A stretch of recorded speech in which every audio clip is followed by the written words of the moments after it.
Na začiatku som bol nútený predať svoje auto, aby som kúpil rentgen do ambulancie, s tým, že po úspešnom zvládnutí štartupového procesu v rámci Slovenskej sporiteľne som dostal financie na rozvoj kliniky, v tej dobe ešte to bola ambulancia, a ruka v ruke ide presne to nájsť správnych ľudí, aby medzi vami zafungovala chémia, aby títo ľudia boli tí správni, ktorí nosia vašu myšlienku medzi ľudí a šíria vlastne myšlienky celej tej ambulancie, kliniky a spoločnosti Dentoma ďalej. Kliniku Dentoma som sa rozhodol založiť kvôli tomu, že som mal reálnu skúsenosť s podnikaním v zdravotníctve. Veľmi ma táto myšlienka oslovila, byť nápomocný ľuďom, priniesť nejakú myšlienku, ktorá rozšíri možnosti pre klientov v danom regióne,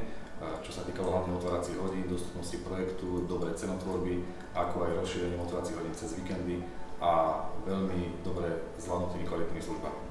Ako vojak som bol neustále v kontakte s procesmi, ktoré trebalo nastavovať. Samozrejme, tie začiatky sú vždycky ťažké,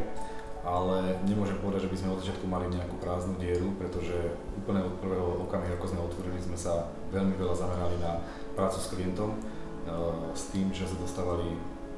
veľmi dobré referencie, veľmi dobré feedbacky od ľudí, ktorí boli u nás. A veľmi dobrý znak bol preto, že títo ľudia prihlasovali svojich rodinných príslušníkov a svojich známych kamarátov, ktorí sa prihlasovali k nám a dostali sa na kmeň pacientov a klientov. Medzi moje sny patrilo vytvoriť niečo, čo nebude mať len okresný charakter, a ako ďalšia destinácia sa mi javí Bratislava kvôli tomu, že tam odchádza náš pán doktor, ktorý pochopil naše procesy, pochopil našu myšlienku a bude veľmi rád, keď bude tieto veci šíriť aj v rámci bratislavského regiónu.